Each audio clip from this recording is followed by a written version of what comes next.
BCS যেহেতু long term journey, একটা সময় লাগে, ধৈর্য লাগে, সব কিছুই লাগে। আবার আরেকটা বিষয় হচ্ছে আমরা কনসিস্টেন্সি রাখতে পারি না। আজকে 2 ঘন্টা, কালকে 10 ঘন্টা, পরের দিন 5 ঘন্টা, 1 ঘন্টা, এইভাবে হইলে সমস্যা হয়ে যায়। তো ভাই বিসিএস এ বা যে কোনো জায়গায় পড়লে একটা কোশ্চেন আসলে সবারই মনে থাকে, প্রশ্ন আসে যে দিনে কয় ঘন্টা ভাই পড়ছেন। এখানে আরেকটা বিষয় আছে, আমরা বাঙালি তো, আমাদের হচ্ছে প্রেশার না হলে আমাদের কিছু হয় না। আসলে পিলির পরে 2 মাস, তো 2 মাসে কিন্তু চাইলে আমার কিছু করা যায় না। সেজন্য এখন আগে থেকে পড়তে হবে সব।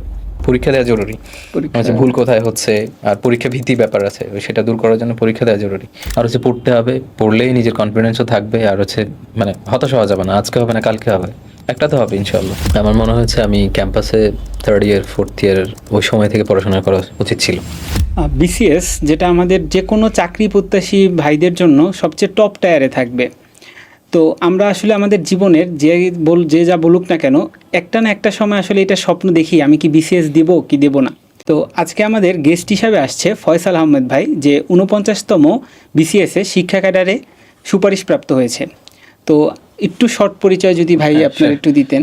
আমি মোহাম্মদ ফয়সাল আলম, আমি পড়াশোনা করেছি রাজশাহী ইউনিভার্সিটি থেকে, অ্যাকাউন্টিং অ্যান্ড ইনফরমেশন সিস্টেমস ডিপার্টমেন্টে। আর আমার বাসা হচ্ছে কুমিল্লাতে। তো আমাদের আসলে দেখা যায় যে সব কিছুরই একটা এক্সপিরিয়েন্সের মাধ্যমে আমরা আসলে জ্ঞান অর্জন করতে পারি। আমরা আসলে প্রথমবার অনেকে বিসিএস দিব কি দিব না, বা কিভাবে যাত্রাটা শুরু হয়, সব কিছুই আসলে আরেকজন মানুষের দ্বারা অনুপ্রাণিত হয়। তো আমাদের পডকাস্টগুলোর মেইন উদ্দেশ্যটা থাকে যে আমাদের যে লাইনে যেতে চাই ওই লাইনে ওই ভাইরা কীভাবে গিয়েছে এবং কি কি ভুল করেছে, প্লাস এই জিনিসটা কিভাবে ওভারকাম করেছে, এই পুরো জিনিসটা আসলে আমরা আমাদের পডকাস্টে তুলে ধরতে চাই। এবং তার সাথে সাথে স্ট্র্যাটেজি কিভাবে হলে সেই যাত্রাতে সফল হতে পারে, এই জিনিসটি আমাদের পডকাস্টের আসলে মেইন উদ্দেশ্য। তো ভাইয়ের কাছে আমরা একটু প্রথম থেকেই আসলে আলোচনা করি যে ভাই আপনি তো বিসিএসে এরকম নিছেন বা আপনি ইনফরমেশন সাবজেক্টে পড়েছেন, তো বিসিএস দেওয়ার প্ল্যানটা কি একদম শুরু থেকেই ছিল যখন ভার্সিটিতে ভর্তি হবেন নাকি? না, আমার প্রথম দিকে প্ল্যান ছিল হচ্ছে সিএ করার প্ল্যান ছিল। আমার সাথে কিছু ফ্রেন্ডস ছিল, সিনিয়র ছিল, ইভেন আমার একটা সিনিয়র বা ডিপার্টমেন্টের সিনিয়র ভাই আছে, উনি বাংলাদেশের সর্বকনিষ্ঠ সিএমএ হোল্ডার হয়েছেন, ফাহিম ভাই উনি। তো ওনাদের দেখা আমাদের ওরকম যে মানে আমরা সিএ করবো, আমাদের ডিপার্টমেন্টের পরে অনেকে গেছে সিএ করতে, আমার এরকম প্ল্যান ছিল। কিন্তু পরে ফ্যামিলি বলতেছে না, তোর একটা ব্যাকগ্রাউন্ড আছে অবশ্য বলা দরকার যে আমার ফ্যামিলিতে মানে ইন্টারমিডিয়েট পাশ করার পরে আসলে কেউ তো উপরে উঠতে পারেনি। সো আমি প্রথম আর কি, আমি করছি না, সব করছি না, মানে ব্যাকগ্রাউন্ডটা বলতেছি এই জন্য। তো ফ্যামিলিও চাচ্ছে যে আমি এরকম কিছু করি যাতে ওনাদের আমাদের তো সোশ্যাল অ্যাকসেপ্টেন্সের একটা ব্যাপার আছে। এখন আমি আমার ফ্যামিলি থেকে একমাত্র ইন্টারমিডিয়েট পার হয়ে আসছি। এখন আমি যদি ওরকম কিছু না করি, ছোটোখাটো কিছু করি, আমার কাছে মনে হচ্ছে যে না, আমার কিছু করা দরকার আসলে। তো সেখান থেকে আসলে বিসিএস দেওয়ার ইচ্ছেটা আসছে। তো বিসিএস আসলে সোশ্যাল স্ট্যাটাসের একটা ব্যাপার আছে, প্লাস নিজের একটা ভালো লাগার একটা জায়গা আছে। তো ভাই যখন ভার্সিটিতে শুরুতে আর কি ঢুকেছেন, তখন আর কি এই যে ভালো কিছু করবেন বা আপনার একটা সোশ্যাল স্ট্যাটাস বিসিএস এর মাধ্যমে গেইন করবেন, এটা আসলে কখন রিয়েলাইজ হয়েছে? মানে শেষের দিকে নাকি মাঝামাঝি? এটা মাস্টার্সের শেষের দিকে এসে। আচ্ছা, মাস্টার্সের শেষের দিকে এসে রিয়েলাইজ। ফোর্থ ইয়ারের দিকে তো প্ল্যান ছিল সিএ করব, বাট যখন পরে বাসায় কথা বললাম, না, বাসায় বলছে না তুমি ইয়ে করো। আচ্ছা, তো যেটা আমাদের কমন বাসায় থাকে যে আলাদা কনভেনশনাল ওয়েতে যাওয়ার চেয়ে আমরা আসলে গতানুগতিক যেটাতে সবাই হতে চায় ওইটাতেই ভাই আসলে। তো ভাইয়ের কোনো অনুপ্রেরণা আছে যে আপনার কোনো ভাইকে দেখছেন যে এইটা হলো যে ওই ভাইকে দেখে আপনার খুব ভালো লাগছে যে এর জবটা আমার খুব লুক্রেটিভ, বা বিসিএস এর এরকম যদি কোনো ব্যক্তিত্ব বা অনুপ্রেরণার জায়গা থাকে? না, এরকম না, আমি আসলে আমার ফ্যামিলি থেকে পেয়েছি ওরকম। আমার ফ্যামিলি, আমার আম্মা সিগনেচার করতেও জানেন না আসলে, আমার আম্মা শুধু মক্তব পর্যন্ত পড়েছেন, আমার বাবাও এমনই, আমার ফ্যামিলি ম্যাক্সিমাম এমন। আমাদের ব্যাকগ্রাউন্ডটা দেখা যায় যে যেমন আমার একটু অ্যাড করি যে আমার বাবা যখন আর কি শোনা গেছে যে এইচএসসি পাস করেছিল, তখন আর কি ওইটার বলতে ইন্টারমিডিয়েট, তো ওই সময় গ্রাম থেকে পড়েছে, তো বাবা যখন পাস করছে তাকে দেখতে পাশের গ্রাম থেকে মানুষ আসছে, এরকম শোনা যায় আমাদের আর কি প্রিভিয়াস এটা। তো এরকম আসলে সবারই আছে। তো ওনারা যেহেতু সিগনেচারটা করতে জানেন না, বাট ওনারা আমাকে এই পর্যন্ত নিয়ে আসছেন। এর মাঝখানে কিন্তু আমার পড়াশোনা কোনো হ্যাম্পার হয়নি, ওনারা আমাকে কখনো বলেননি ছেড়ে দাও, আমাকে না কোনো দিন করেননি কোনো কিছুতে। সো ওনারা মানে পড়াশোনা না জানা লোক যদি আমাকে এতটুকু নিয়ে আসতে পারে, তো আমি কেন মানে সর্বোচ্চটা নিতে যাব না কেন? আমার কাছে এটাই অনুপ্রেরণা। আর এমনিতে নর্মালি আমার একজন ভাই ছিল হচ্ছে সিনিয়র ভাই, উনি অ্যাডমিন ক্যাডারে ছিল, তো ওনার থেকে কিছু পরামর্শ নিতাম। এছাড়া এই ফ্যামিলি অনুপ্রেরণা, মূলত ফ্যামিলি থেকে পাওয়া। আপনার ফ্যামিলি থেকে আছে।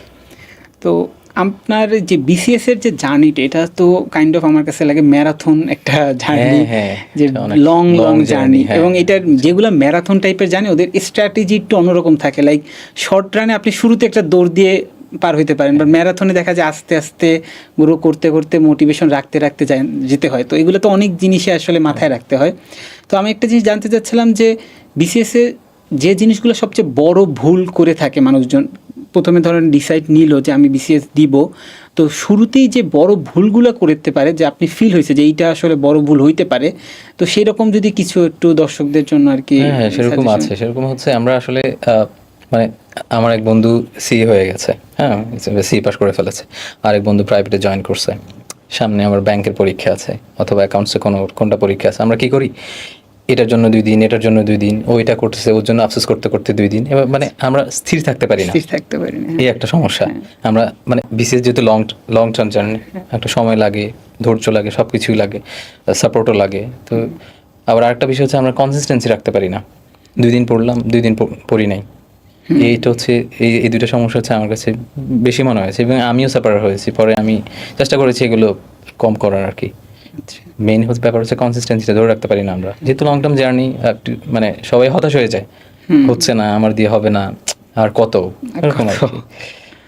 এরকম একটা ব্যাপার। তো ভাই দুইটা ভালো কথা বলছে, যে একটা হলো যে আশপাশে আমাদের দেখা যায় যে পাশ করার পর এক একজন এক একটা জায়গায় যায়, যে দেখা যায় তখন মনে হয় যে আমি ওই জায়গায় যাব নাকি, আবার এই জায়গায় যাব নাকি। আবার আরেকটা জিনিস ভাই বলছে কনসিস্টেন্সির ব্যাপারটা, যে একটা জায়গায় লাইগে থাকলে ওই জায়গায় আমি বারবার লাইগেই থাকবো একদম। এই জিনিসটা আসলে খুবই টাফ একটা ব্যাপার। লেগে থাকার পাশে আরেকটা বিষয় হচ্ছে পড়াশোনার কনসিস্টেন্সি। আমরা হচ্ছে প্রতিদিন সেম রুটিনে পড়ি না। আজকে 2 ঘন্টা, কালকে 10 ঘন্টা, পরের দিন 5 ঘন্টা, 1 ঘন্টা, এইভাবে হইলে সমস্যা হয়ে যায়, রুটিন সমস্যা হয়ে যায়। আমরা আসলে একটা রুটিন যদি ঠিক থাকে, পড়াশোনা তাড়াতাড়ি হয়, মানে একটা ট্র্যাকে থাকা যায় আর কি।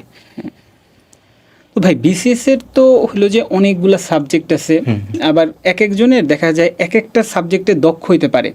যেমন যারা ডাক্তারিতেও এখন বিশেষ পরীক্ষা দিচ্ছে, ইঞ্জিনিয়াররাও বিশেষ পরীক্ষা দিচ্ছে। লাইক ইঞ্জিনিয়াররা ম্যাথে ভালো হইতে পারে, ডাক্তারিরা মুখস্থ যে জিনিসগুলো আছে ওগুলোতে ভালো হইতে পারে।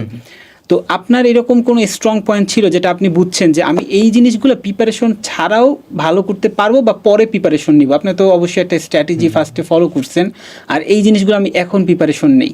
তো এরকম কোনো স্ট্র্যাটেজি আছে যে আপনি যখন পড়াটা শুরু করছিলেন এই যে সাবজেক্টগুলোর মধ্যে কীরকম করে আর কি আগাইছিলেন, বা আপনার কী স্ট্র্যাটেজি মাথায় রেখে? আমি প্রথমত কি করছি, আমার যে সেটটা আমি পড়ছি, মানে যে বইগুলো পড়ছি, আমি চেষ্টা করছি আমার একটা সেটে রাখা, মানে একটা সেট বই বারবার করে পড়া। আমি যে বইটা পড়েছি আমি বই চেঞ্জ করিনি বেশি। অনেকে হচ্ছে নতুন যে কোনো বই আসলে অথবা বিজ্ঞাপন টিজ্ঞাপন দেখলে বই চেঞ্জ করে ফেলে। মনে হয় যে আমার এই কোশ্চেন থেকে কমন পড়েনি, একটা পরীক্ষা ধরো একটা পরীক্ষা হচ্ছে কিছু জিনিস পারেনি, অন্য আর একটা বই থেকে দেখলো যে না ওই বই থেকে আসছে, সেই জন্য আমরা বই বারবার চেঞ্জ করে ফেলি। আমি এটা করিনি। আমি হচ্ছে একটা সেট বই বারবার পড়েছি। তাতে কি হয়েছে, আমার বইয়ের সাথে পড়েছি, আমি দেখলেই বুঝতে পারি। রিভিশন দিতে আমার সময় কম লাগছে, হয়তো প্রথমবারে একটু কষ্ট হচ্ছে, প্রথমবারে একটু বেশি সময় লাগছে। একবার শেষ করে ফেলতে পারলেই হয়েছে, একটু সহজ মনে হবে। একটু সহজ মনে হবে। আমি এভাবে ফলো করেছি। আরেকটা বিষয় হচ্ছে, আরেকটা কি বললাম ভুলে গেছি, যে মানে সাবজেক্ট তো অনেকগুলো, তো আপনার যদি কোনোটা একটু মনে হয়েছে যে স্ট্রং আর উইক জোনের কথা, স্ট্রং আর উইক জোনের কথা। আমার উইক জোন হচ্ছে বিজ্ঞান। আমি যেহেতু কমার্সের স্টুডেন্ট, নর্মালি আমার বিজ্ঞান, কম্পিউটার এগুলো উইক জোন থাকবে। তো আমি চেষ্টা করেছি এগুলোতে যতটা সম্ভব বেশি উঠানো যায়। আর যেগুলো আমার স্ট্রং জোন ছিল লাইক ইংলিশ আর হচ্ছে তোমার হচ্ছে জিকে, ম্যাথ, মেন্টাল এবিলিটি, এগুলোতে আমি ট্রাই করছি আমার সর্বোচ্চ মার্ক ওঠানোর জন্য। আচ্ছা, এটা আপনার ছিল। তো আমাদের হলে প্রথমে যখন আমরা বিসিএস এর প্রিপারেশনটা নিই, সবার মাথায় একটা জিনিস আছে যে এটা অনেক পড়তে হবে, এটা তো একটা সাগর। তো এইখানে হলো যে আমাদের কিছু জিনিস বাদ দেওয়া লাগে। যেমন আমরা আমি নিজের থেকে আর কি ফিল যেটা করছি, আমরা যত ক্লাস বড় হই, যেমন যারা আমাদের সাথে ক্লাস 3, 4 থেকে 10 পর্যন্ত ফার্স্ট হয়েছে, এমন দেখা যেতে পারে ভার্সিটিতে ওইটা ভালো জায়গায় চান্স পাইছে, বাট ভার্সিটিতে টপ করতে পারতেছে না। কারণ কি, সে আগে একটা ছোট্ট গণ্ডির মধ্যে পড়াশোনা করছে, ওই গণ্ডিতে সে বস। এখন যখন আরও আস্তে আস্তে বড় হচ্ছে, সে ওই বাদ দিতে পারতেছে না, বা ঠিকমতো বুঝতেছে না এইটা পড়ে আমার পরীক্ষায় কমন পড়বে। কারণ কি, আপনার যেটা কমন পড়বে সেটাই তো আপনার পড়া উচিত, তাই না? তো এই যে বিশাল যে জগৎটা, আপনি যখন এটাতে নামছেন, তখন আপনি কি কোনো স্ট্র্যাটেজি ফিল করছেন যে এইটা আমার বাদ দেওয়া লাগবে, বা এটা বোঝা যে আমি এটা বাদ দিব বা এইটা পড়বো, সেই জিনিসটার জন্য আপনি আসলে কোনো স্ট্র্যাটেজি ফলো করছেন যে এটা আমার বাদ দেওয়া লাগবে? লাইক আপনি এটা বললেন যে আপনি একটা সিরিজের বই সম্পূর্ণ পড়ছেন, তো এই সিরিজটা যখন পড়ছেন তখন কি এগুলো বাদ দিয়ে আপনি কি আগে ফাইন্ড আউট করে নিয়েছিলেন যে এই জিনিসগুলো আমার বেশি আসে বা এই জিনিসগুলো আমার কম আসে, এরকম করছেন না একদম গতানুগতিক একটা সিরিজের এরকম A to Z পড়ে গেছেন? আমি হচ্ছে প্রথমবারে আমি ডিটেলস পড়া ট্রাই করি, কারণ হচ্ছে আমি ডিটেলস না পড়লে আমি বেশি মনে রাখতে পারি না। কোনো একটা জিনিসের ব্যাকগ্রাউন্ড যদি জানা যায় তাহলে কিন্তু অনেকদিন মনে থাকে। যেমন আমরা একটা মুভি দেখলে আমরা জানি ওখানে কি ঘটছে, ওখানে কি কি সিন আছে, আমরা কিন্তু জেনে যাই। সেজন্য আমি যে কোনো বিষয়ে প্রথমত পড়লে একটু ডিটেলস পড়ার চেষ্টা করি, তাতে কি হয় আমার মনে থাকে।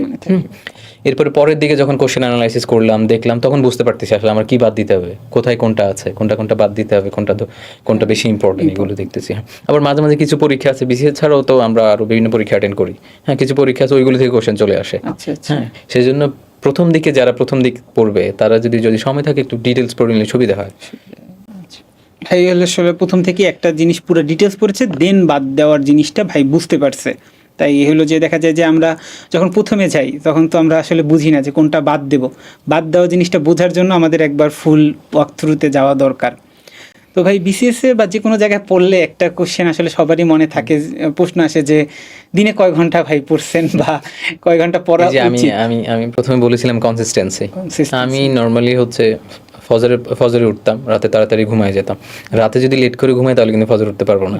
আর ফজরে উঠলেও আমি যদি 3 ঘন্টা ঘুমাই সারাদিন আমার এটা প্যারা দিবে, আমার কিন্তু দিনের পড়া শেষ। সেই জন্য আমি ট্রাই করতাম রাতে তাড়াতাড়ি ঘুমিয়ে আমি সকালে ফজরে উঠে যেতাম। আর নর্মালি হচ্ছে আমি লাইব্রেরি কন্টিনিউ করতাম, আমি রুমে পড়তে পারতাম না, কারণ হচ্ছে রুমে আমার পড়া হতো না, বসলে পরে ফোন চাপতেছি, শুয়ে যাচ্ছি। সেজন্য আমি সেজন্য আমি লাইব্রেরিতে পড়তাম। লাইব্রেরি পড়ার জন্য একবারে বেস্ট। লাইব্রেরিতে পড়তাম, সেই লাইব্রেরিতে 8টা থেকে রাত 10টা পর্যন্ত থাকতো আর কি।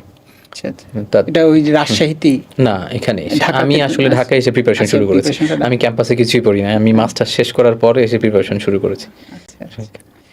তো ভাই আমাদের আসলে পড়ার দেখেন যে স্টাইলটা আসলে পরিবর্তন হয়ে যাচ্ছে।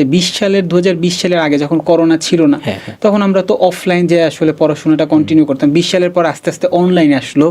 22 বা 23 সালের দিকে দেখা গেছে এআই আইসা পড়ছে। তো আসলে পড়ার জগৎটা আমার কাছে মনে হয়েছে যে নিত্য নতুন পরিবর্তনশীল হইতেছে, আর এইটাতে যারা অ্যাডাপ্ট করে নিতে পারতেছে, যেমন এআই যখন আসছে অনেকে দেখা যায় এআই হেল্প নিয়ে অনেক কিছু আলাদা করে পড়ে ফেলতে পারতেছে, বা যে জিনিসগুলো গুছানো ছিল না এআই দিয়ে গুছাই ফেলতেছে। তো আপনি কি হলো যে এইসব টুল বা যে কোনো হলো যে নিজের করার জন্য অনলাইনের কোনো আলাদা একটা স্পেশাল ফেসিলিটি নিচ্ছেন কিনা বা প্রিপারেশনের জন্য, যেটা আপনার গতানুগতিক স্টাইলের চেয়ে একটু ভিন্ন? বা এক্সাম দেওয়া বলেন, এখনকার যে বইগুলো আমরা দেখি, বিশেষ করে যেগুলো থেকে আমরা আসলে হেল্প নিতে পারবো, সব ক্ষেত্রে কিন্তু পারা যাবে না। যেমন আমার অ্যাকাউন্টিং, আমি মাঝে মাঝে কিছু জানতে চাইলেও কিন্তু ভুল আনসার দিয়ে বসে থাকে, তো এগুলো ফলো করলে কিন্তু ঝামেলা হবে। তো যেগুলো নেওয়া যায় ওইগুলো নিয়েছি, জেমিন থেকে, মানে যে নর্মালি আমরা যেগুলো ফ্রি ইউজ করতে পারি ওইগুলো থেকে নিয়েছি আর কি এগুলো। আর নর্মালি এখন যে বইগুলো বের করছে ওরা কিন্তু ওই এআই হেল্প মাধ্যমেই বের করতেছে। আমরা বাজারে বিভিন্ন ভোকাবুলারি বইটা এগুলো দেখি, ওরা যে সাজাচ্ছে এগুলো কিন্তু ওই যে এআই এর হেল্প নিয়ে করতেছে ওরা ম্যাক্সিমাম। তো ভাই হলো যে গতানুগতিক আসলে প্রিপারেশন নিয়েছে, কেন কি ভাইয়ের একটা কনফিডেন্স ছিল। আরেকটা এখানে আরেকটু অ্যাড করি, সেটা হচ্ছে ফোন হচ্ছে আমাদের হাতে যদি থাকে, আমি একটা কিছু একটা খুঁজতে যাব, আমি সেটা ভুলে গেছি, আমি স্ক্রল করতেছি। এটা আমি খুব ওর সাফারার, আমি এটা আমাদের ম্যাক্সিমাম মানুষ এইভাবে কন্ট্রোল করে, আমাদের আসলে মানে 20% এ নামাই ফেলছে।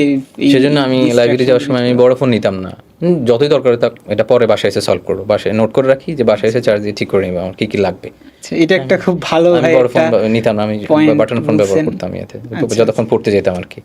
এটা অনেকের মোটিভেশনের কাজ হবে। আমি খুব এটা রোড সাফারার আর কি। আমি দেখা গেছে যে আমি একটু করি যে আমার ইন্টারে আমার আসলে বাটন ফোন ইউজ করতাম, যে একটু ভার্সিটি উঠছে ফোন নিছি, আমার পড়াশোনার মানে খুব সাফার লাগে। তো আমি লাস্টে অ্যাডমিশনের সময় তো খুবই ঝামেলা ছিল, পরে যখন ভার্সিটি হয়েছে আরও বেশি ঝামেলা, বাসার বাধ্যবাধকতা দিয়ে একটু দূরে, কেউ কিছু বলেও না, আগে তো বাসায় থাকলে ঠিক হইতো। তো মনে হয়েছে যে মনোযোগ লেভেল অনেক কমে গেছে, তো আমিও এটা আসলে ফলো করতাম যে ডিস্ট্রাকশন এমন বেড়ে গেছে আশপাশে অনেকই।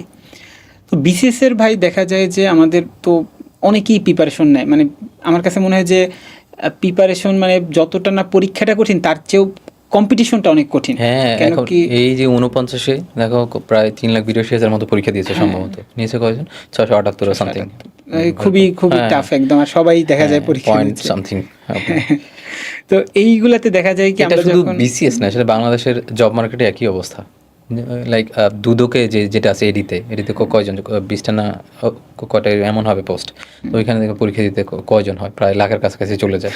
আচ্ছা, তো বাংলাদেশে বোঝাই যাচ্ছে যে আমাদের স্পেস মানে জায়গাতে ভ্যাকান্সির তুলনায় আমাদের কম্পিটিটর অনেক, কিন্তু অনেক বেশি, অনেক আর বেশি। অনেক বেশি। তো এগুলোতে দেখা যায় যারা প্রথমবার আর কি শুরু করে, তো মানে বেশি ম্যাক্সিমামই তো আসলে হয় না। তো এরকম করতে করতে সেকেন্ড থার্ড, আবার আপনি একটা বললেন যে আশপাশে ফ্রেন্ডদের দেখে যে হ্যাঁ, কে এটা কোটাতে কিন্তু যাবে, অনেক, এটা কিন্তু অনেক হতাশা তৈরি করে। হতাশা আমার তৈরি একটা ফ্রেন্ড করে। এই তো হয়ে গেল, ওই হয়ে গেল, ওই হয়ে আমি গেল, এখন এখানে পড়ে আছি, আমি এখানে কোথাও পড়ে পাস আছি, বা করতে আমি পারছি না, শিওর জানতেও আছি না আমার কি জানতেছি হবে না, কি হ্যাঁ। হবে না। তো আবার এইরকম এর মাঝে কারো যদি ফ্যামিলি সাপোর্ট না থাকে তাহলে তো অবস্থা বাজে, অবস্থা খুবই বাজে। খুবই বাজে। তো এইরকম ধরনের একটা মানসিক যে সমস্যা, যে তো এইটা আসলে ওভারকাম করার জন্য যে আপনি নিজে কিছু এরকম ফেস করছেন কিনা, বা এটা ওভারকাম করার জন্য কোনো স্ট্র্যাটেজি হ্যাঁ, এটা ওভারকাম আমাদের, যেহেতু আমরা এরকম ফিল করছি, আমাদেরকে ওভারকাম করতে হবে। আমি কি করছি, আমি হচ্ছে পড়াশোনা কন্টিনিউ করেছি। আমার একটা কনফিডেন্স ছিল যে আচ্ছা, আমি যদি নিয়মিত পড়াশোনা করি নিশ্চয়ই আমি মানে কিছু করবো ইনশাল্লাহ। হ্যাঁ, আর একটা জিনিস, রিজিকে তো বিশ্বাস রাখতে হবে। হ্যাঁ, আমি কি করছি, 47-এ আমি হচ্ছে আমার প্রায় 110 ছিল, যেখানে 91-92-তে নিয়েছে, 47 এবারে। ও আচ্ছা আচ্ছা, 47-এ শুধু আমি রোল ভুল করে আসছি। আমি হলের গার্ডকে অনেকবার বলছি, স্যার আমার একটা চেঞ্জ করে দেন। স্যার আমাকে বারবার সান্ত্বনা, আমি আর কখনো এটা করিনি, কিন্তু আমি কোচিংয়ে এত পরীক্ষা দিয়েছি, আমার পরীক্ষা ভীতি নাই কোনো। আচ্ছা কিন্তু আমি কেন জানি ভুল করলাম, আমি জানি না, হয়তো আমার হ্যালুসিনেশন হয়েছে, আমি ভুল করছি। তো আমি গার্ডকে বারবার বলছি যে আমাকে চেঞ্জ করে দেন। তো গার্ড আমাকে দুইজনই বারবার আশ্বস্ত করতেছিল, না আপনার রেজাল্ট একটা সমস্যা না, আপনি রাইটটা দাগায় দেন। হ্যাঁ, আমি রাইটটা দাগাই দিয়ে সে বাসায় এসে মিলালাম, দেখলাম আমার 110 প্লাস এরকম থাকে। আচ্ছা অথচ এবারে কিন্তু কাটমার্ক ছিল 91-92 এরকমই, 47-এ আচ্ছা আচ্ছা। আমার আসেনি, 47 আসেনি। তো এইটা আসলে একটা জিনিস যে এক্সামে, তারপরে আমি কিন্তু আমি অত অত ভেঙে পড়িনি। তারপর তার 15 না কয়দিন পরে কিন্তু 49 হয়েছে। আমি পড়ছি, রিজিকে ছিল না, ইটস ওকে, আমি 49-এর জন্য পড়ছি। ওই রেজাল্টটা হলো যে 49 হওয়ার আগেই বের হয়েছে যে, হ্যাঁ, 49-এর আগেই তো আচ্ছা, হয়েছে। হ্যাঁ, এটা আপনি 49-এর জানতেন আগে, হ্যাঁ, তখন? হ্যাঁ। আচ্ছা আচ্ছা। তো ভাই প্রথম 1-2 দিন হয়তো খারাপ লেগেছে, কিন্তু সেটা আমাকে এই খারাপ নিয়ে তো আমি বেশি দিন চলতে, আমার তো সামনে আগাতে হবে। হ্যাঁ, মেন্টালি ভাই হ্যাঁ। খুবই আসলে স্ট্রং ছিল। এটাই আসলে লাগে আর লাইফে। একটা বিষয় হচ্ছে, আমার যদি পড়াশোনা কন্টিনিউ থাকে, আমার নিজের প্রতি একটা কনফিডেন্স থাকবে যে না, আমি কিছু করতে পারবো ইনশাল্লাহ। কেউ যদি পড়াশোনা না করে রুমে থেকে যদি হতাশ হয়, তাহলে কিন্তু হবে না। লাগবে না। তো কনফিডেন্স জিনিসটা আসলে খুবই দরকার, কারণ কি ভাইয়ের কনফিডেন্স ছিল বলেই ভাই এটা মানসিকভাবে ধরে রাখছে যে আমি এবার পাইনি, যেহেতু আমি যোগ্য, পরের বার কোনো না কোনোবার পেয়ে যাবো। রিজিকে বিশ্বাস রাখতে আবার হবে যে আল্লাহ রিজিকের আমার উপরে জন্য, বিশ্বাস হ্যাঁ। রাখার কথাটা বলছে, তো এটা আসলে খুবই ভালো লাগলো। এরপরে যেটা কোশ্চেনটা করতে চাই যে ভাই, আপনার এই যে এক্সামের কথাটা যে বললেন যে আপনি অনেক এক্সাম দিয়েছেন, আপনার এক্সাম ভীতিটা আসলে একদমই দূর হয়ে গেছে, তাই না? তো এখানে আরেকটা বিষয় আছে, আমরা বাঙালি তো, আমাদের হচ্ছে প্রেশার না হলে আমাদের কিছু হয় না আসলে। হ্যাঁ, প্রেশার, ধরো কেউ বলে যদি আমার নেক্সট উইক পরীক্ষা আছে, তার মধ্যে আমার সিলেবাসটা শেষ করতে হবে, আমি সিলেবাসটা শেষ করব।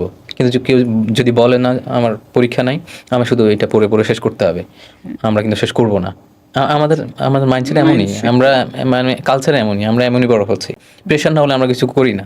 সেই জন্য পরীক্ষাটা হচ্ছে বারবার উইক পরীক্ষা হচ্ছে, আমরা সিলেবাস শেষ করছি, পরীক্ষা দিচ্ছি, আবার কিছুদিন পরে হয়তো এই সিলেবাসটা আবার দিচ্ছে, আমাদের রিভিশন হয়ে যাচ্ছে। পরীক্ষা দেওয়া জরুরি, ভুল কোথায় হচ্ছে, আর পরীক্ষা ভীতি ব্যাপার আছে, সেটা দূর করার জন্য পরীক্ষা দেওয়া জরুরি।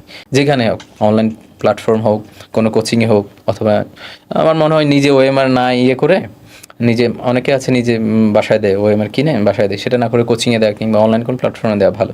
আপনি কি অনলাইন প্ল্যাটফর্মে কি এক্সামগুলো কন্টিনিউ করতেন? আমি লাইভ এমসিকিউতে ফ্রি যেটা প্রতি সপ্তাহে ছিল সেটা দিতাম। আমি ওনাদের থেকে প্যাকেজ নিইনি, বাট ফ্রি যেটা সেটা দিতাম আর কি। আচ্ছা, অনলাইনে এক্সাম দিতেন, আবার অফলাইনেও দিতাম। হ্যাঁ, অফলাইনেও। আচ্ছা, মানে ভাই হলো যে এক্সামের কোচিংয়ে দিতাম আর কি। হ্যাঁ, আচ্ছা আচ্ছা, এক্সামের হলো যে পুরো প্রিপারেশনের জন্যই রাখছে। তো রিভিশনের যে ব্যাপারটা বলছেন যে বারবার এক্সাম দেওয়ার জন্য আপনার রিভিশনটা বারবার হইতেছে, তো এইটা আপনি একটু একটা অ্যাপ্রক্সিমেট একটু দর্শকদের ধারণা দিতে পারেন কিনা, আপনি কয়বার আসলে রিভিশনের এটা? রিভিশনের ব্যাপারটা হচ্ছে এখানে ওই যে আমি এক সেট বই পড়তেছি, সেটাই বারবার রিভিশন দিচ্ছি, সেটা কিন্তু অনেক ইম্পর্টেন্ট। আমি ওই বইটাই রিভিশন দিচ্ছি। আবার নতুন বই পড়তে গেলে অনেক সময়, বইগুলো কিন্তু বড় বড় অনেক ইনফরমেশন, বইগুলো পড়তে অনেক সময় লাগে। সেজন্য একটা বই যদি আমি বারবার পড়ি তাহলে কিন্তু আমার আগের বিষয়টা আমাকে মনে করিয়ে দিচ্ছে, আমি কি পড়ছি দেখলে বুঝতে পারতেছি। আর অথচ নতুন বই আমার অনেক সময় নিচ্ছে। এটা একটা ব্যাপার। আর হচ্ছে এই যে পরীক্ষাগুলো তো সিলেবাস, একটা সিলেবাস হয়তো শেষের দিকে আবার হচ্ছে, সম্পূর্ণ সিলেবাস একবার হচ্ছে, অর্ধেক করে হচ্ছে, এবার হচ্ছে আমার বারবার রিভিশন হচ্ছে। এখানে হচ্ছে যে কে কত বেশি সময় দিচ্ছে, হ্যাঁ, কে কতবার পড়ছে, এটার উপরে অনেক সফলতা নির্ভর করে। হ্যাঁ, আমরা হয়তো আল্লাহ আমাকে হয়তো বেশি ট্যালেন্ট দিয়েছে, হয়তো অনেকে একটু কম দিয়েছে, বাট কেউ হয়তো পড়লে মনে রাখতে পারে, কেউ হয়তো কম পড়লে মনে রাখতে পারে, বেশি পড়লে মনে রাখতে পারে, এমন। সেই জন্য হচ্ছে কে কত বেশি সময় দিচ্ছে, কে কতবার পড়ছে, এটার উপরেও সফলতা অনেকখানি নির্ভর করে। তো ভাইয়ের হলো যে রিভিশনের ব্যাপারটা, ভাই যেটা বললো যে একটা জিনিস খুব কি পয়েন্ট একটু বলে যদি বলি, যে ভাই একটা সেট বই পড়ছে ওটা কিন্তু ভালো মতো করছে, ভাই বারবার নতুন নতুন বই পড়ে নেয়, বারবারই করে নেয়, একটা সেট বই বারবার রিভিশন দিছে। তো এর মাধ্যমে ভাইয়ের ভীতিটা ছিল না যে একটা বই বারবার পড়লে ওইটা আসলে রিভিশনে কাজ করছে। নতুন বই পড়লে দেখা যেত আবার নতুন মলাট দিতেছো, আবার নতুন একটা বই শেষ করতে কিন্তু অনেক সময় লাগে অনেক। ভাই যেটা বললো যে অনেক মোটা মোটা, এটা তো আগেই বলা হয়েছে যেটা ভাস্ট জগৎ, এটার সিলেবাস আসলে নাই বললেই চলে, যেটা দিচ্ছে। ধরো জিকের কিছু বিষয় তো চেঞ্জ হয়, তো এগুলো তো আমাদের সাম্প্রতিক বের হয়, তো এগুলো মান্থলি পড়ে নিলে অথবা নিউজ পেপার পড়লে এগুলো তো আপ টু ডেট থাকা যায় আর কি। তো ভাই একটু সাবজেক্ট ওয়াইজ এখন একটু প্রিপারেশনের কয়েকটা কথা একটু বলি, যে আমাদের বাংলা বা ইংলিশ, তো এই দুইটা প্রিপারেশন তো আসলে একরকম স্টাইলই নেয়, তাই না? যে যেখানে আন্তর্জাতিক দেখা যায় রিসেন্টলি যে জিনিসগুলো পড়ছে ওই জিনিসগুলো থেকে আসে, বা বাংলা ইংলিশ কিছু সাবজেক্ট দেখা যায় যে একটা ফিক্সড টাইপ, যে এই জিনিসগুলা তুমি পড়ো, এই জিনিসগুলো পড়লে হবে। আর কিছু জিনিস পরিবর্তনশীল, বারবার নতুন ডেটা আসে, নতুন ডেটাটা পড়ি। যেমন আমরা বলতে পারি বাংলা ইংলিশ বা এই বিজ্ঞানের আইসিটি যেটা বলেন, এটা হলো ফিক্সড ডেটা আছে, তুমি এটা জাস্ট পড়ে জ্ঞান আহরণ করো, যেন ওইটা থেকে প্রশ্ন আসবে। আর সাধারণ জ্ঞান বা আন্তর্জাতিক বিষয় বলে এগুলো বারবার চেঞ্জ হইতেছে। তো আপনি হলো যে এই যেগুলো বারবার চেঞ্জ হচ্ছে সেই জিনিসগুলো আসলে কিভাবে ট্যাকেল দিচ্ছেন? পরীক্ষার 1-2 মাস আগের ডেটাগুলো শুধু পড়ছেন না শুরু থেকে? এগুলো হচ্ছে নিয়মিত আপ টু ডেট থাকতে হবে, প্রত্যেক মাসেই তো বের হচ্ছে। এখন যে অবস্থা পলিটিক্যাল চেঞ্জ হচ্ছে, হ্যাঁ চেঞ্জ হচ্ছে, সেই জন্য আমি কি করতাম, আমি ওই যে আলালের প্রতি মাসে বের হতো, কিংবা অন্যান্য আরও ছিল নিউজ পেপার তো থাকতোই পাশে, এগুলো পড়লে হচ্ছে এগুলো ধরো হচ্ছে 2-3 মাসের একসাথে দেওয়া থাকতো, কী কী হয়েছে, কী কী চেঞ্জ হয়েছে, তো ওইগুলো থেকে আপ টু ডেট থাকা যেত আর কি। আর একটা বিষয় হচ্ছে ইন্টারন্যাশনাল এই যে কিংবা আমাদের বাংলাদেশ বিষয়গুলো, এগুলো বোঝার জন্য হচ্ছে কিছু বেসিক বই আগে থেকে যদি কারো পড়া থাকে তাহলে সুবিধা হয়। আমি হচ্ছে ওই যে ইন্টারন্যাশনাল পলিটিক্সের অনেক কিছু, কিংবা বাংলাদেশ অ্যাফেয়ার্সের কিছু, বিশেষ আমি মিরাজ মিয়ার 2টা বই পড়ছিলাম। ওই যে মিরাজ মিয়ার 2টা বইয়ের নাম আছে কি ভুলে গেছি আসলে। ওই 2টা বই খুবই ভালো। আর হচ্ছে আমাদেরও তো ওই যে মুক্তিযুদ্ধ কিংবা ইন্টারন্যাশনাল পলিটিক্স, জিও পলিটিক্স সম্বন্ধে কিছু বেসিক বই আছে, ওইগুলো যদি কেউ এক্সট্রা পড়ে থাকে তাহলে তো এক্ষেত্রে বুঝতে সুবিধা হবে আর কি। বিভিন্ন কনসেপ্ট আছে, এগুলো বুঝতে, থিওরি আছে, এগুলো বুঝতে সুবিধা হয় আমাদের। আচ্ছা, গণিতটা নিয়ে আমাদের একটা ক্যাটাগরি স্টুডেন্টদের একটু ভীতি থাকে, যে দেখা যায় যে গণিতটা দেখে ভীতি আসলে কখন তৈরি হয়, যখন আমি জানি না আসলে ওইখানে কি আছে, তখনই আসলে ভীতি তৈরি হয়। যাদের ভীতি আছে আমি শিওর যে ওরা আসলে বইটা একবারও শেষ করে নাই, মানে কি আছে সিলেবাসটা আমি কি করছি কিনা একবার শেষ করে নাই। আমার যেটা অজানা সেটার প্রতি তো আমার ভীতি থাকবে, একটা সমস্যা। ম্যাথ কিন্তু আমার অত কঠিন, আমি কিন্তু ম্যাথের স্টুডেন্ট, আমি কমার্সের স্টুডেন্ট, তো আমার তো ম্যাথ ভীতি থাকার কথা, কিন্তু আমি যখন একবার করলাম দেখলাম কি আছে আসলে, পরে আর ওইটা ছিল না। ভীতির ভাইটা কথা বলছে যে ভীতিটা আসলে তৈরি হয় তখনই যখন হলো যে আমরা ওই জিনিসটা সম্পর্কে আসলে জানি না, জানলে আস্তে আস্তে দেখা যায় ভীতিটা কাটবে। তো এটাই আমার কাছে কোশ্চেন ছিল যে এটা কি আসলে এত কঠিন যে এই ভীতিটা কঠিন? আচ্ছা, কঠিন হলে তো এত মানুষ কেমনি হচ্ছে আসলে, আমাদের আশেপাশে জানা অনেক, আমরা ভাবছি আমার একটা ফ্রেন্ড ক্যাম্পাসে অত ভালো ছিল না কিছু, অথচ ও সবার আগে ক্যাডার হয়ে বসে আছে, কেমনে হলো সেটা তাহলে? হ্যাঁ, ক্যাডার। তো আমাদের এই পডকাস্টের একটা মেইন আকর্ষণ আসলে আছে, যেটা হলো যে আমাদের যে অ্যাপটা, আমাদের একটা স্মার্ট সহায়ের অ্যাপ আছে, তো এটা আর কি কিছু ফিচার সম্পর্কে আপনার একটু রিভিউ চাচ্ছিলাম এই পর্যায়ে, যাতে দর্শকরা আসলে বুঝতে পারে। যেমন আমাদের স্মার্ট সহায়তে কয়েকটা ফিচার আছে বাইরের যে কোনো জায়গা থেকে ইউনিক। আমাদের স্মার্ট সহায় অ্যাপটা বেসিক্যালি একটা কোশ্চেন ব্যাংক অ্যাপই, যেখানে বারবার পরীক্ষা দেওয়া যায়, যেমন আপনি অনলাইনে পরীক্ষা দিয়েছেন, তো ওরকম যাতে আমরা ডেইলি চর্চা করতে পারি বা ডেইলি রিভিশনের মধ্যে থাকতে পারি। কারণ কি আপনি যে বললেন যে এক্সাম ছাড়া আসলে ভীতিটা দূর হবে না। ইনফ্যাক্ট আপনি এতগুলো এক্সাম দেওয়ার পরও আসলে পরীক্ষার হলে ভুল করে আসছেন, তো এক্সামের তো একটা খুবই গুরুত্বপূর্ণ ভূমিকা। তো আমরা আসলে সবার মতামতটা নিয়ে যারা যারা এখানে উত্তীর্ণ হয়েছে বা তারা বুঝতেছে যে এই ভুলটা করা যাবে বা করা যাবে না, বা এই জিনিসটা স্ট্র্যাটেজি মেন করলে আমি আরও ভালো করতাম, তো এইরকম যে এগুলো রিভিউ নিয়ে আমরা একটা অ্যাপের কিছু ফিচার আর কি ইনক্লুড করছি। তার মধ্যে আমাদের আছে কি পার্সোনালাইজড এক্সাম। পার্সোনালাইজড এক্সাম বলতে লাইক আমাদের সবার তো আসলে এক জিনিসে উইকনেস থাকে না, তো ওই অ্যাপটাতে আমরা অটোমেটিকলি যে জিনিসগুলো আমাদের, আপনি ধরেন পরীক্ষা দিচ্ছেন, আপনার সাধারণ জ্ঞানে কম আসতেছে, ওই সাধারণ জ্ঞান যেটাতে কম আসতেছে ওই টাইপেরই জিনিসগুলো হলো যে আবার আপনার সামনে দিতেছে। পার্সোনাল এক একটা পার্সনের উপরে ভ্যারি করে এআই এর মাধ্যমে বুঝতেছে যে এ মার্ক দেখে এটার উপরে গুরুত্বপূর্ণ, এটার উপরে গুরুত্বপূর্ণ না, তার ভিত্তিতে আপনাকে আবার ওই রকম প্রশ্ন দিচ্ছে। ফেসবুকের অ্যালগরিদমের মতো। হ্যাঁ, ফেসবুক অ্যালগরিদমের মতো কাইন্ড অফ, যেটা দেখছি বারবার ওটা। হ্যাঁ, তো আপনার আমি একটু ফিচারগুলো আস্তে আস্তে যাই। এই ফিচারটা হলো যে আপনার কি মনে হয় যে এটা যদি আপনি আপনার সময় পাইতেন, যে এরকম কিছু যে আপনি বুঝতে পারতেছেন যে আপনার এইটাতে দুর্বলতা, আপনি এই জিনিসটা একটু বেশি বেশি প্র্যাকটিস করেন, অথবা এই কোশ্চেনগুলোতে আপনি পারতেছেন না, বেশি বেশি প্র্যাকটিস করেন, তো আপনার কি মনে হয় যে আপনার আরেকটু রেজাল্ট কি ভালো হইতো নাকি হইতো, বা এটা কি কোনো? হ্যাঁ, আমার কাছে মনে হচ্ছে, কারণ হচ্ছে ধরো আমরা খুব কম সময় আমরা শুয়ে যাব, শোয়ার আগে আমি ধরো আমার যে টপিক্স, একটা টপিক্সের সমস্যা, এটার পরীক্ষা দিতে বেশি সময় লাগে, হয়তো 10 মিনিটের পরীক্ষা আছে, 15 মিনিটের আছে, নির্দিষ্ট একটা চ্যাপ্টার একটা যদি পার্সোনালাইজ একদম থাকে তাহলে তো সুবিধা হয়। তো এরপরে আমাদের আরেকটা ফিচার আছে, সেটা হলো ফ্ল্যাশ কার্ডের একটা ফিচার। তো আমি আসলে এটা যেখান থেকে আসছে একটু বলি, যে আমরা অনেক সময় ভোকাবুলারি আসলে পড়ি, ভোকাবুলারি পড়তে আরো বিভিন্ন আমরা দেখলাম যে ওই যে ফ্ল্যাশ কার্ডের সাথে আমি পড়ছি দেখছি মুক্তিযুদ্ধ ভিত্তিক উপন্যাস, এগুলো আসলে গল্পের মাধ্যমে কিভাবে মনে রাখা যায়, ছোট ফ্ল্যাশ কার্ড আমি এক নজরে দেখে নিতে পারলাম 1 মিনিট 2 মিনিটে। এটা কি আপনি কি নিজে, এটা যেহেতু আপনার আইডিয়াটা আছে ফ্ল্যাশ কার্ডের, আপনি কি নিজে এরকম ফ্ল্যাশ কার্ড কখনো তৈরি করছেন? না, আমি তৈরি করিনি, অনলাইনে পেয়েছি আর কি। অনলাইনে পেয়েছেন, সেটার মাধ্যমে। তো আমাদের এখানে আসলে সবকিছু আসলে ওই জিনিসটা আসলে অ্যাপের মাধ্যমেই করা হচ্ছে, গুছিয়ে দেওয়া হচ্ছে। ফ্ল্যাশ কার্ডের ফিচারটা সম্পর্কে যদি একটু হালকা বলি, তাহলে ফ্ল্যাশ কার্ডটা হলো যে আমরা একটা জিনিস পড়লাম, আমাদের ওই অ্যান্সারটা ভুল গেছে, বাট ওইটা আমাদের তৎক্ষণাৎ অ্যান্সারটা থাকবে, বাট 1 মাস পর 1 উইক পর হঠাৎ করে ওই প্রশ্নটা জিজ্ঞাসা করলাম, মানে হিউম্যান সায়েন্সে দেখা যায় যদি ঠিকমতো গুরুত্ব না দেয়, অ্যাটেনশন না দেয়, ওইটা আবারই ভুল করে, এরকম দেখা যায়। তো ফ্ল্যাশ কার্ডে আমাদের ওই জিনিসটা আসলে সেফ থাকতেছে, তার ফলে যেটা হচ্ছে যে তুমি যেটাতে ভুল করছো ওইটা তুমি বারবার দেখতে পাচ্ছ, তুমি 1 সপ্তাহ পরে আবার ফ্ল্যাশ কার্ডটা দেখো, 2 সপ্তাহ পরে আবার দেখো, 1 মাস পরে দেখা যাবে টোটাল ফ্ল্যাশ কার্ডে 50-60টা কোশ্চেন হইলো। তো 50-60টা কোশ্চেন একসাথে গো থ্রু করলে জিনিসটা আসলে মাথায় খুবই ভালো গেঁথে থাকে। তো এটা হলো যে ভাই বলছিল যে অনলাইনে ঘেটে হলো যে পড়ছে, তো আমাদের এখন এটা খুঁজে এটা মুক্তিযুদ্ধ ভিত্তিক উপন্যাস, এগুলো আসলে আমি একসাথে আমি এআইকে জিজ্ঞেস করতাম একটা গল্প বানিয়ে দাও, যে ওই যে সমার্থক শব্দ আছে, বিপরীত শব্দ আছে, এগুলো একসাথে মনে রাখার জন্য একটা গল্প বানিয়ে দাও, এরকম করতাম। আচ্ছা। তো ভাই আপনি তো অ্যাকাউন্টিংয়ের এই সাবজেক্টটাতে আছেন, তো আপনি হলো যে মাস্টার্সের পরই আর কি আপনার এটা পারসিউ করার ইচ্ছা ছিল, আপনার তো আগেও বলেছেন যে আপনার অন্য একটা লাইনে যাওয়ার মানে ইচ্ছা ছিল, তো রিগ্রেট জিনিসটা কি হয় যে আমি? হ্যাঁ, খুবই রিগ্রেট হয়, কারণ হচ্ছে আমরা এই যে 49 ডাবির বিবি এখনো পাস করেনি, সার্টিফিকেট হাতে পায়নি, জাস্ট এপিআর দিয়ে অনেকে কিন্তু হয়েছে, ওদের আবার এটা রেজাল্টটা স্থগিত করেছে, এটা দিলে তারপর আবার ঠিক করবে আর কি হয়তো। তো এরকম কয়েকজন আছে, তো ওদের দেখলে তো আমাদের আফসোস হয় যে আমরা তো 2-2.5 বছর কেন নষ্ট করলাম তাহলে।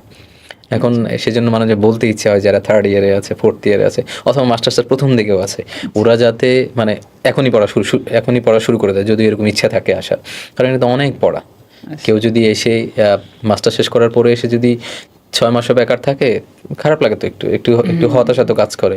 আর যাদের ফ্যামিলি সাপোর্টের সমস্যা আছে কিংবা নিজেদের চলতে সমস্যা, তাহলে তো আরও বেশি সমস্যা।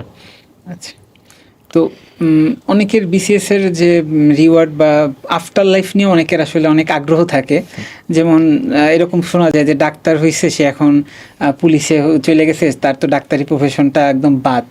তো তো আমার কাছে প্রশ্ন যেটা, কেউ কি চাইলে আপনার যে নিজের এক্সপিরিয়েন্স থেকে বলতে পারেন বা আপনার কোনো ইচ্ছা আছে কিনা যে আপনি অ্যাকাউন্টিংয়ে দেখা গেছে যে আপনি ওইটা নিয়ে প্যাশনেট, যে ওই সাবজেক্টটা নিয়ে আপনি খুশি বা ওই দিকে কেরিয়ার করতে যাচ্ছেন, বাট আপনার সোশ্যাল স্ট্যাটাস বলেন বা অন্য যে কোনো কিছুতে আপনি এই লাইনটাতে আসছেন। তো কেউ কি চাইলে ক্যাডার হওয়ার পরেও তার ইচ্ছাটাকে কি আর কি কন্টিনিউ করতে পারে, বা আপনার কি ইচ্ছা আছে কি যে আমি ক্যাডার হওয়ার পাশাপাশি আমার যে জব তার পাশাপাশি আমি ওই সাইডেরও ধরেন অ্যাকাউন্টিং রিলেটেড কোনো ধরেন ফার্ম খোলা বা আদার্স কোনো কিছু যদি অপরচুনিটি থাকে তাহলে এটা করব, বা ওই জিনিসটা নাকি মাটি হয়ে গেছে একদম? না, আসলে ফার্ম খোলা এটা এই সম্বন্ধে আমার অত নলেজ নেই, সেটা সম্বন্ধে হয়তো আমি বলতে পারবো না, বাট আমার সিএ করার ইচ্ছে আছে। আচ্ছা, সিএ করার ইচ্ছে আছে, আমি জানি না কতটুকু সম্ভব হবে, আমার সিএ করার ইচ্ছে আছে লাইফে। এটা তো মানে এজ লিমিট নাই, তো চাইলে করতে পারবো। এখন সেই সুযোগ পাবো কিনা আমি জানি না, আসলে আমার ওই বিষয়ে অত জ্ঞান নেই আসলে, তবে আমার ইচ্ছে আছে, সিএ করার ইচ্ছে আছে। ইউজুয়ালি তো দেখা যায় যে বিবিএ এই সাইডটা থেকে ক্যাডার একটু কম হয় সায়েন্স বা অন্য ইসের তুলনায়, তো এটা নিয়ে যদি ভাই একটু মতামত দিতেন। এর কারণ হচ্ছে আমাদের বিবিএ সাবজেক্টগুলোর আসলে মানে জায়গা বেশি আসলে, আমাদের মানে জব অপরচুনিটি অন্যান্য তুলনায় বেশি। যে কোনো সার্কুলারে দেখা যাবে আমাদের অ্যাকাউন্টস রিলেটেড, এছাড়া এগুলো নিয়ে মানে বিবিএ সাবজেক্টের যে পোস্ট আছে থাকতেছেই। হ্যাঁ, এই জন্য ওরা ম্যাক্সিমামই ওইগুলোতে চলে যায়। আর হচ্ছে সিএতে তো যায়, হ্যাঁ সিএতে যায়, তারপরে পাওয়ারে যায় কিছু, এই জন্য হচ্ছে। আর তাছাড়া বিবিএর ম্যাক্সিমামে প্রাইভেটে চলে যায়। আচ্ছা, একটা কারণ এটা একটা বিবিএর হলো যে যেহেতু যেগুলোর সাবজেক্টগুলোর বাইরে জব অপরচুনিটি আছে, তারা কেন এই এত সমুদ্রে লাফ দিয়ে এতজনকে করে আসলে এত কষ্ট করে? কষ্ট না, অনেক কষ্ট তো। হ্যাঁ, অনেক কষ্ট আসলে। এক একটা বইয়ের যে ভলিউম দেখলেই তো আসলে ভয় লাগে। সময় তো অনেক সময় লেগে যায়। হ্যাঁ, অনেক সময় লেগে যায়। তবে আমাদের অ্যাকাউন্টিং এর জন্য মানে আমাদের বিজনেস ব্যাকগ্রাউন্ডের জন্য আমাদের হচ্ছে পাওয়ার সেক্টরে কিন্তু এই জায়গাটা কিন্তু কিছু স্পেসিফিক ইউনিভার্সিটি কিন্তু খুব ভালো করে গ্র্যাব করে নিয়েছে। এই জায়গাটায় পাওয়ারে আমাদের স্যালারি কিন্তু অনেক স্যালারি, ফ্যাসিলিটি অনেক, প্রফিট শেয়ারিং এর ব্যাপার আছে, এন্ড পাওয়ার এনার্জিতে এগুলোতে। আর বিশেষ করে আমাদের হইলো যে সাম্প্রতিক যে বিদ্যুতের যে চাহিদা বা এখন যে মডেলটা, ওই মডেলে আসলে রিক্রুটমেন্ট সামনে আরো বাড়বেই, কেন কি ওই যে রূপপুর পারমাণবিক করতেছে, তো এগুলো আসলে একদম টপ টায়ারের মতো নেই। আর বাংলাদেশে যদি একটা সাইড ধরতে পারেন, যদি ইঞ্জিনিয়ারিং বা একটু ইসের ভালো চর্চা হয়, তাহলে পাওয়ার সাইডটাই আছে। বাকি যে আসলে উন্নত বিশ্বের যে সেক্টরগুলো, ওইগুলোর আসলে তেমন একটা আসলে নাই। প্লাস পাওয়ারে দেখা যায় যে ডিপার্টমেন্ট আছে অনেক রকম টাইপের ডিপার্টমেন্ট, নট লাইক যে শুধু ইঞ্জিনিয়ার বা বিবিএর ম্যানেজমেন্টেরই ডিপার্টমেন্ট, এমন না। ওখানে নক্স আছে যেখানে কাস্টমারদের সার্ভিস দেয়, আবার ডেভেলপমেন্ট, রিসার্চ অ্যান্ড ডেভেলপমেন্ট আছে। তো এগুলো দেখা যায় যে ওই সব লাইনে যারা পড়ছে, যারা বিবিএ বা ম্যানেজমেন্ট রিলেটেড কাজ করতে চায়, তারা আসলে সেটা বলছিলেন যে এত ভাস্টে আসলে কেন যাবে। তো ভাইয়ের কাছে আরেকটা ছোট কোশ্চেন, সেটা হলো যে মানসিক তো একটা ইসের আমরা তো আলোচনা করছি, তো আপনি যদি এটা আপনি যদি একটু পয়েন্ট বলতেন যেটা মানসিকভাবে যে কোনো বিশেষ ক্যান্ডিডেট শুরুতে ঢুকলেই ফেস করবে, তো সেই রকম 3টা যদি পয়েন্ট বলতেন, এবং সেটা দিয়ে যদি আমরা একটা আলোচনা করেছি যে ওভারকামটা আসলে কিভাবে করবে মানসিক, যেটা আপনি বলছেন যে ওভারকাম করার টেকনিকগুলো। তো এখন একটু বলতে চাচ্ছিলাম যে স্পেসিফিকলি 3টা জিনিস যেটা মানসিকভাবে আপনার খুব বিসিএস এর প্রিপারেশনে বাধা দিবে, সেটা হলো যে কী হতে পারে? প্রথমত একটু সময় লাগবে। এখন আসলে বিসিএস কেন্দ্রিক পড়লে শুধু আমাদের পড়তে হবে বিসিএস কেন্দ্রিক, কিন্তু শুধু বিসিএস নিয়ে থাকলে হবে না।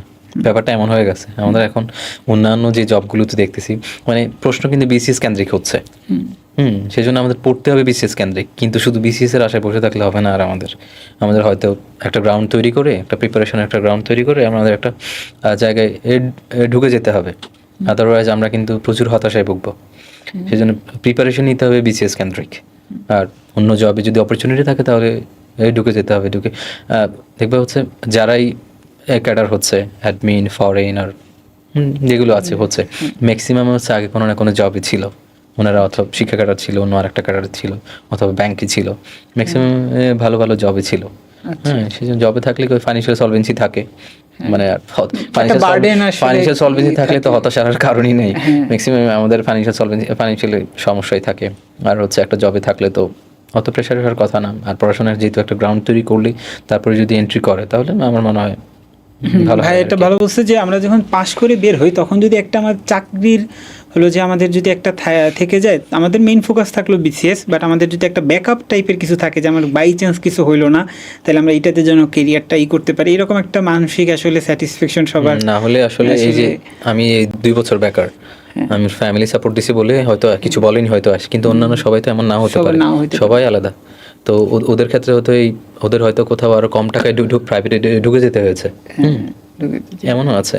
তো এটা একটা বিষয়, এগুলো কনসিডার করতে হবে আসলে আমাদের। তো আমি একটু আমার একটা পার্সোনাল একটা কোয়ারি আস্ক করি যে আমাদের দেখা যাইতেছে সবারই এখন বিসিএস এর মানে প্রিপারেশন নিতে চায়, যেটা বলছিলাম যে ডাক্তার বলুক, ইঞ্জিনিয়ার বলুক, এভরি কাইন্ড অফ টাইপের প্রফেশনের মানুষই বিসিএসটা নিতে চায়, কেন কি ওই রকম টাইপের আসলে ফ্যাসিলিটিটা তাদের করে দেওয়া হয়েছে। তো আপনার এটা কি মনে হয় যে দেখা যায় যে ডাক্তাররাও যদি বিসিএস, আমাদের তো ডাক্তার থাকবে না, ইঞ্জিনিয়ারও বিসিএস হলে আমাদের কোনো ইঞ্জিনিয়ারিং থাকবে না, তো এই জিনিসটাকে আপনি কি চোখে দেখতেছেন? আবার অনেকে হ্যাঁ আসলে এখানে প্রত্যেক বছর আমাদের অ্যাডমিন ক্যাডারের নিচে কতজন? 200 জন। হ্যাঁ 200 জন। ফরেনের নিচে কতজন? 15 জন। 13 থেকে 15। সব ডাক্তার তো আর অ্যাডমিন ক্যাডার হয়ে যাচ্ছে না, ফরেন হয়ে যাচ্ছে না। এখন এখানে তো আমি চাই অ্যাডমিন ক্যাডার হবো, আমার কি বানাই দিবে না, আমার কোয়ালিটি শো করতে হবে। এখন কারো যদি কোয়ালিটি থাকে, এখন তাকে তো আর ধরে রাখা যাবে, নিষেধ করা যাবে। এখন তার ইচ্ছে, সে ডাক্তার হয়েছে ঠিক আছে, এখন তার ইচ্ছে সে অ্যাডমিনে আসবে, এখন তাকে তো নিষেধ করা যাবে, ঠিক না? এখন হয়তো সে তার ইচ্ছা সে এদিকে ক্যারিয়ার করবে, এখানে তো আমরা বাধা দেওয়ার আসলে জায়গা না। এটা আমার মনে হয় আরো ভালো, তার এক্সপার্টাইজ এখানে আরো কাজে লাগাতে পারবে হয়তো। কিন্তু সবাই তো আসতেছে না, সবাই কিন্তু আসতেছে না। আসতে না। আমাদের আসলে মানুষজন জনসংখ্যা যে 15 কোটি, দেখা যায় যে ডাক্তার প্রত্যেক বছর 3-4 হাজার যাচ্ছে, তাতে ভাই যেটা বললো যে 200 জন, যদি 200 জনই অ্যাডমিন ক্যাডার হয় তাও দেখা যাবে 2,500-এর উপরে ডাক্তার আসলে রয়ে গেছে এক একটা ব্যাচ থেকে আসলে। তো ভাই বলছে যে জনসংখ্যার সংখ্যাগত দিক থেকে আমরা আসলে কম না, সবাই তো আসতেছে না, সবাই তো যেমন এই যে আসতেছে না। এবারে 48 হলো ডাক্তার, সবাই তো আসতেছে না, ওই দিক থেকে সবাই তো আসলে ওদিকে যাচ্ছে। যাচ্ছে ভাই, এটা আসলে দেখতেছে না। তো এই যে সবাই মানে সবাই না আসলেও কিছুজন যে আসছে, তো আমরা আসলে সিভিল সার্ভিসটা কাদের কাছ থেকে এক্সপেক্ট করি? আমরা আসলে বেসিক্যালি যারা প্রশাসন নিয়ে পড়ছে এদের কাছ থেকে সিভিল সার্ভিসটা এক্সপেক্ট করেন। তাদের যদি হলো যে একটা মনোক্ষুব্ধ হওয়ার ব্যাপার না যে আমাদের চাকরিগুলা অন্যরা কি নেবে? আপনি এটা কি বলেন যে এটা কি? তাহলে তো আমাদের সবকিছুই তো আলাদা করতে হবে। যারা ব্যাংক নিয়ে পড়তেছে তারা ব্যাংকে যাবে, অ্যাকাউন্টস নিয়ে পড়তেছে অ্যাকাউন্টস রিলেটেড ওই দিকে যাবে, যারা ইঞ্জিনিয়ারিং এ পড়তেছে ওইদিকে যাবে। কিন্তু বাংলাদেশে আমাদের তো এটা না, আমাদের কিন্তু মানে অপরচুনিটি আছে যাওয়ার হয়তো। হ্যাঁ, যারা কিছু তো থাকেই, মানে আমরা যে বলছি যে চেঞ্জ করছে, যেমন ডক্টররা অ্যাডমিনে আসছে, এটা বেশি না, কিন্তু এই হারটা খুবই কম। আমার মনে হয় না সেটা নিয়ে ওরে আর কিছু আছে। আচ্ছা।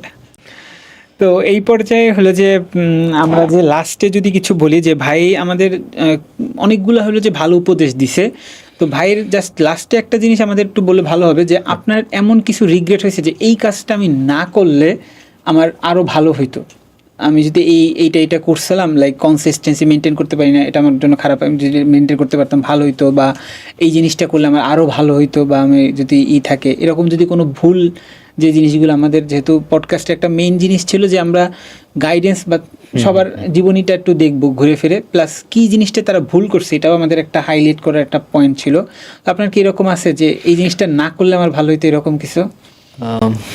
আমার মনে হচ্ছে আমি ক্যাম্পাসে 3rd ইয়ার 4th ইয়ার ওই সময় থেকে পড়াশোনা করা উচিত ছিল। আচ্ছা, এটা আমার বিগেস্ট রিগ্রেট। আর আরেকটা বিষয়, আমি কিন্তু অত ভালো স্টুডেন্ট না, আমার এসএসসি আর এইচএসসি দুইটাতে 4 নিয়ে ইউনিভার্সিটিতে পড়ছি। সো অত সবার কিছু নাই, আল্লাহ যদি রিজিকে রাখে একটু কষ্ট করলে হয়ে যাবে। তবে কনসিস্টেন্ট থাকতে হবে, অবশ্যই থাকতে হবে। তো বিসিএসে ভাইয়া দেখা যায় যে আমরা একটা প্রিলি এক্সাম দেই, তো প্রিলি এক্সাম দেওয়ার পরে আমাদের রেজাল্ট আসতে আসতে টাইম লাগে, তার মধ্যে আবার অন্য প্রিলি এক্সামের প্রিপারেশন নেন, আবার আপনার রেজাল্ট আসলে রিটেনের প্রিপারেশন নেওয়ার একটা ব্যাপার স্যাপার আছে।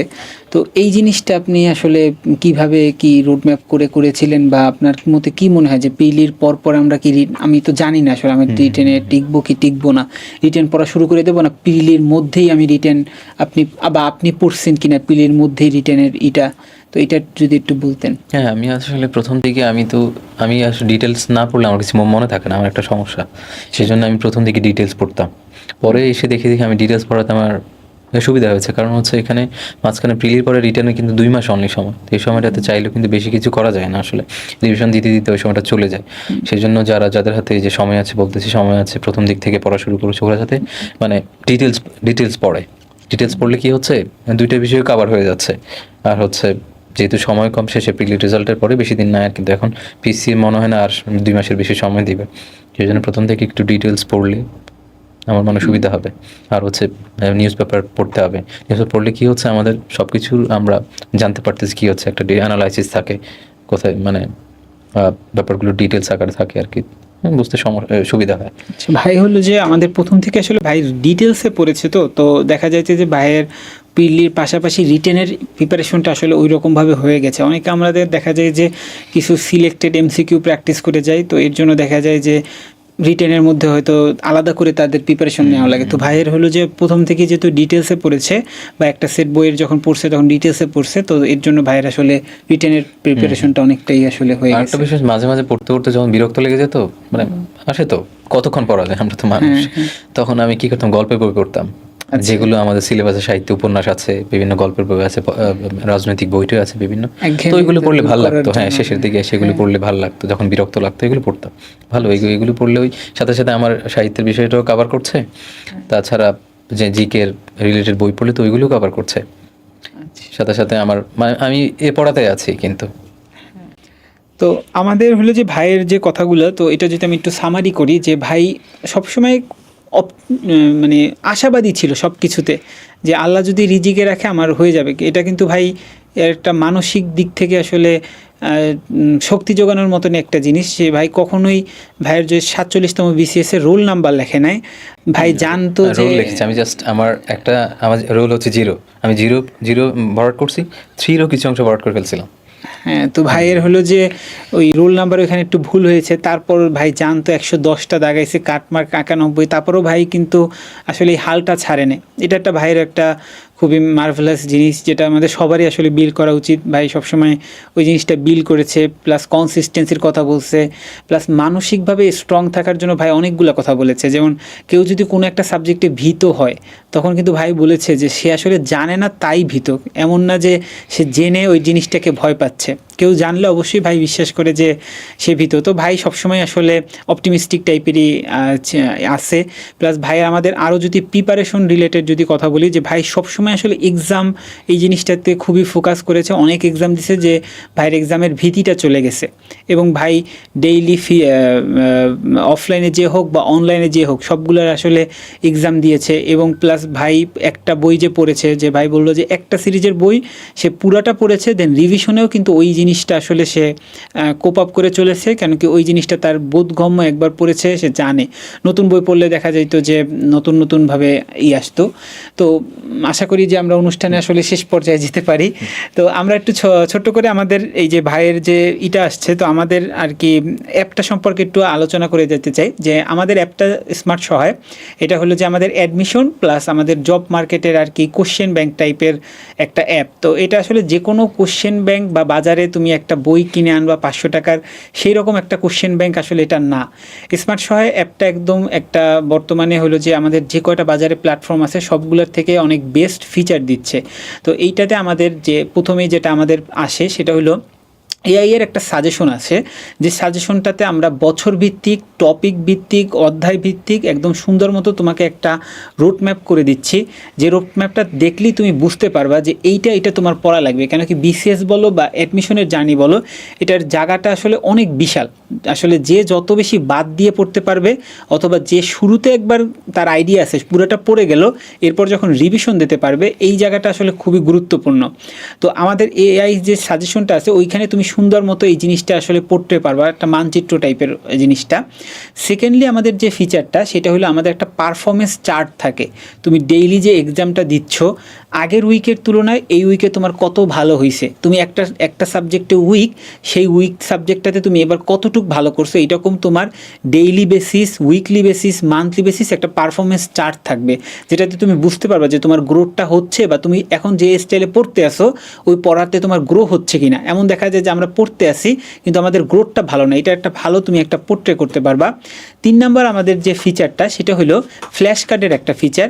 এই ফ্ল্যাশ কার্ডের ফিচারটাতে আমাদের দেখা যায় যে জিনিসগুলো আমরা ভুল করতেছি বা আমাদের যে জিনিসটা আসলে মনে থাকতেছে না ওইটা তুমি সেভ করে রাখতে পারবে এবং ওই ফ্ল্যাশ কার্ডটাকে বারবার গ্রো থ্রু করতে পারবা। এর পাশাপাশি 4 নাম্বার যেটা আমাদের সবচেয়ে হট যে পয়েন্টটা সেটা হলো পার্সোনালাইজড এক্সাম। এক একজনের এক একটা সাবজেক্টের কোনথায় দুর্বলতা এটা অটোমেটিকলি আমাদের অ্যাপটা ফাইন্ড আউট করে ফেলবে এবং সেই অনুযায়ী তোমাকে প্রশ্ন করবে। এবং তুমি ইচ্ছা করলে চাইলে লাইক তুমি একটা টাইম বেঁধে রাখতে পারো যে আমি প্রত্যেক দিন 2 ঘন্টা বা 1 ঘন্টা এক্সারসাইজ করব।